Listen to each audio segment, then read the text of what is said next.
Good morning. It's me again, Mr. Eble.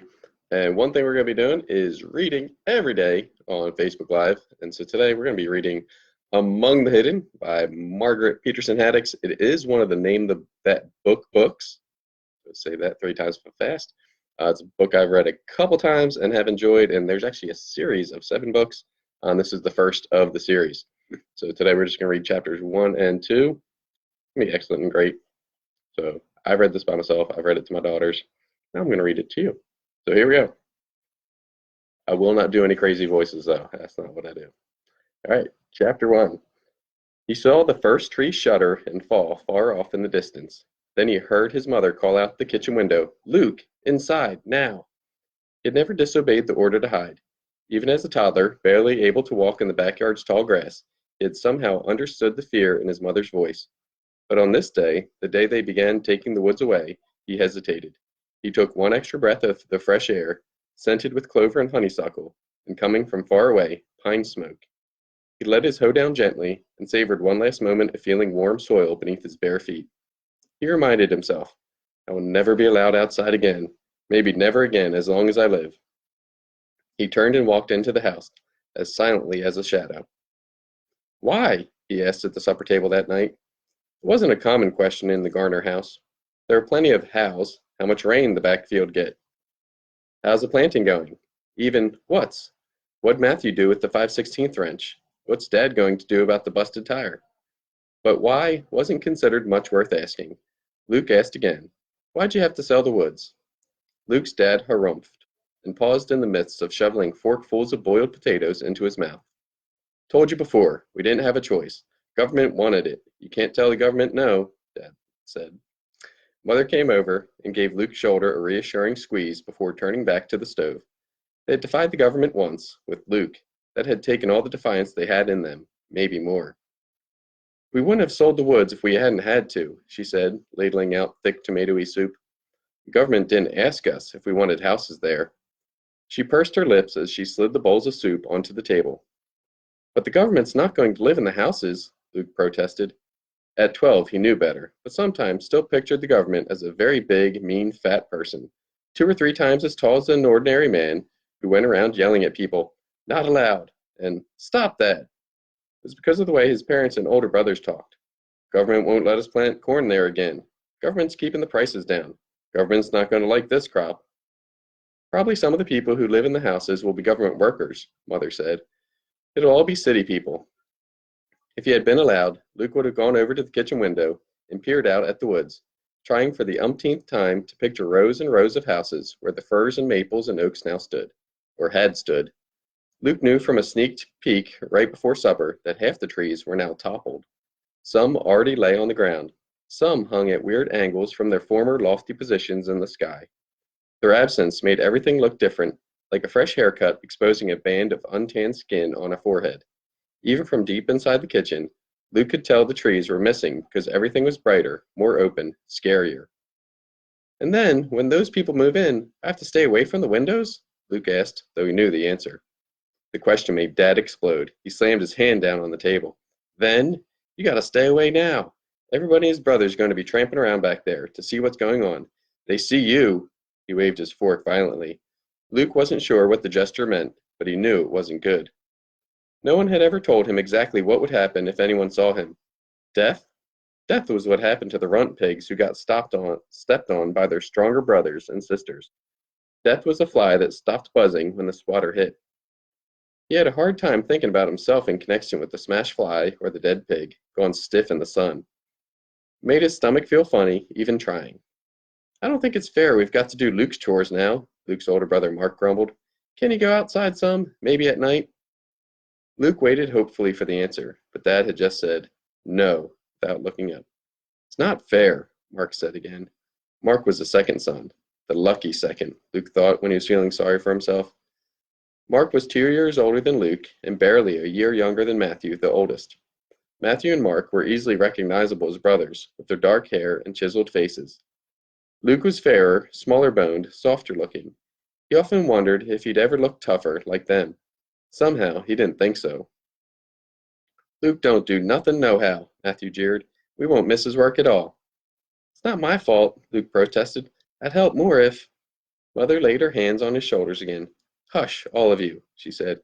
Luke will do what he can. He always has. The sound of tires on the gravel driveway came through the open window. Now who? Dad started. Luke knew the rest of the sentence. Who could that be? Why were they bothering him now?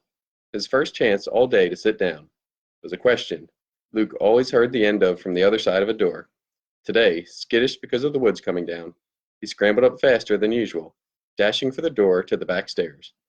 He knew without watching that Mother would take his plate from the table and hide it in a cupboard, would slide his chair back into the corner so it looked like an unneeded spare. In 3 seconds, she would hide all evidence that Luke existed, just in time to step to the door and offer a weary smile to the fertilizer salesman or the government inspector or whoever else had come to interrupt their supper. Chapter 2. There was a law against Luke. Not him personally. Everyone like him. Kids who were born after their parents had already had 2 babies. Actually, Luke didn't know if there was anyone else like him. He wasn't supposed to exist. Maybe he was the only one. They did things to women after they had their second baby, so they wouldn't have any more. If there was a mistake and a woman got pregnant anyway, she was supposed to get rid of it. That was how Mother had explained it, years ago, the first and only time Luke had asked why he had to hide. He had been 6 years old. Before that, he had thought only very little kids had to stay out of sight. He had thought, as soon as he was old as Matthew and Mark, he would get to go around like they did, riding to the back field and even into town with Dad, hanging their heads and arms out the pickup window. He had thought as soon as he got as old as Matthew and Mark, he could play in the front yard and kick the ball out into the road if he wanted. He had thought as soon as he got as old as Matthew and Mark, he could go to school. They complained about it, whining, "Geez, we gotta do homework," and "Who cares about spelling?" But they also talked about games at recess and friends who shared candy at lunchtime or loaned them pocket knives to carve with. Pocket knives at school is a bad idea. Somehow, Luke never got as old as Matthew and Mark. The day of his 6th birthday, Mother baked a cake, a special one with raspberry jam dripping down the sides. At supper that night, she put 6 candles on the top and placed it in front of Luke and said, "Make a wish." Staring into the ring of candles, proud that the number of years finally made a ring all around the cake, Luke suddenly remembered another cake, another ring of 6 candles. Mark's. He remembered Mark's 6th birthday. He remembered it because even with the cake in front of him, Mark had been whining, "But I want to have a party. Robert Joe had a party on his birthday. He got to have 3 friends over." Mother had said shh and looked from Mark to Luke, saying something with her eyes that Luke didn't understand. Startled by the memory, Luke let out his breath. 2 of his candles flickered and one went out. Matthew and Mark laughed. "You ain't getting that wish," Mark said. "Baby, can't even blow out candles." Luke wanted to cry. He'd forgotten even to make a wish, and if he hadn't been surprised, he would have been able to blow out all 6 candles. He knew he could have, and then he would have gotten, oh, he didn't know, a chance to ride to town in the pickup truck, a chance to play in the front yard, a chance to go to school. Instead, all he had was a strange memory that couldn't be right. Surely Luke was thinking about Mark's 7th birthday, or maybe his 8th. Mark couldn't have known Robert Joe when he was 6. He would have been hiding then, like Luke. Luke thought about it for 3 days. He trailed along behind his mother as she hung wash out on the line, made strawberry preserves, scrubbed the bathroom floor. Several times he started to ask, "How old do I have to be before people can see me?" But something stopped him every time.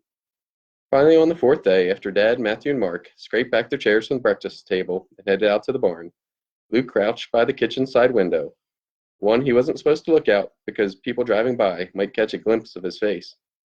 He tilted his head to the side and raised up just enough that his left eye was above the level of the windowsill. He watched Matthew and Mark running in the sunlight, the tops of their hog boots thumping against their knees. They were in full sight of the whole world, it seemed, and they didn't care. They were racing to the front door of the barn, not the side one off the backyard that Luke always had to use because it was hidden from the road. Luke turned around and slid to the floor out of sight. "Matthew and Mark never had to hide, did they?" he asked. Mother was scrubbing the remains of scrambled eggs out of the skillet. She turned her head and looked at him carefully. "No," she said. "Then why do I?" he asked. She dried her hands and left the sink, something Luke had almost never seen her do. There were still dirty dishes left to be washed. She crouched beside him and smoothed his hair back from his forehead. Oh, Lukey, do you really need to know? Isn't it enough to know things are just different for you? He thought about that. Mother was always saying he was the only one who would ever sit on her lap and cuddle. She still read bedtime stories to him, and he knew Matthew and Mark thought that was sissified. Was that what she meant? But he was just younger. He'd grow up. Wouldn't he be like them then? With unusual stubbornness, Luke insisted, I want to know why I'm different. I want to know why I have to hide. So Mother told him. Later, he wished he'd asked more questions, but at the time it was all he could do to listen to what she told him. Felt like he was drowning in the flow of her words. It just happened, she said. You just happened. When we wanted you, I wouldn't even let your dad talk about getting rid of you. Luke pictured himself as a baby, left in a cardboard box by the side of the road somewhere, the way Dad said people used to do with kittens, back when people were allowed to have pets. But maybe that wasn't what Mother had meant. The population law hadn't been around long then, and I had always wanted lots of kids. Before, I mean. Getting pregnant with you was like a miracle. I thought the government would get over their foolishness, maybe even by the time you were born, and then I'd have a new baby to show everyone. But you didn't, Luke managed to say. You hid me. His voice sounded strangely hoarse, like it belonged to someone else. Mother nodded. Once I started showing, I didn't go anywhere. That wasn't hard to do. Where do I go anyway? I didn't let Matthew and Mark leave the farm for fear they'd say something. I didn't even say anything about you in letters to my mother and sister. I was really scared then. It was just superstition. I didn't want to brag. I thought I'd go to the hospital to give birth. I wasn't going to keep you secret forever. But then... Then what? Luke asked. Mother wouldn't look at him. Then they started running all that on TV about the population police. How the population police had ways of finding out everything. How they'd do anything to enforce the law. Luke glanced toward the hulking television in the living rooms. He wasn't allowed to watch it. Was that why? Your dad started hearing rumors in town about other babies. Luke shivered. Mother was looking far off into the distance to where the rows of new corn plants met the horizon. I always wanted a John, too, she said. Matthew, Mark, Luke, and John, bless the bed that I lie on. But then I thank the Lord that I have you at least, and it's worked out the hiding, hasn't it? The smile she offered was wobbly. He felt he had to help her. Yes, he said. And somehow, after that, he didn't mind hiding so much anymore. Who wanted to meet strangers anyway? Who wanted to go to school where, if Matthew and Mark were to be believed, the teachers yelled and the other boys would double-cross you if you didn't watch out? He was special. He was secret. He belonged at home. Home where his mother always let him have the first piece of apple pie because he was there and the other boys were away. Home where he could cradle the new baby pigs in the barn, climb the trees at the edge of the woods, throw snowballs at the posts of the clothesline. Home where the backyard always beckoned, always safe and protected by the house and the barn and the woods, until they took the woods away. Dun dun dun. Tomorrow, chapter 3, 4, and 5. So every day around 9 o'clock, we'll be on Facebook Live reading Among the Hidden. So you all have a great day. Stay safe, and we'll talk to you later. Have a good day. Remember, Rangers of the way.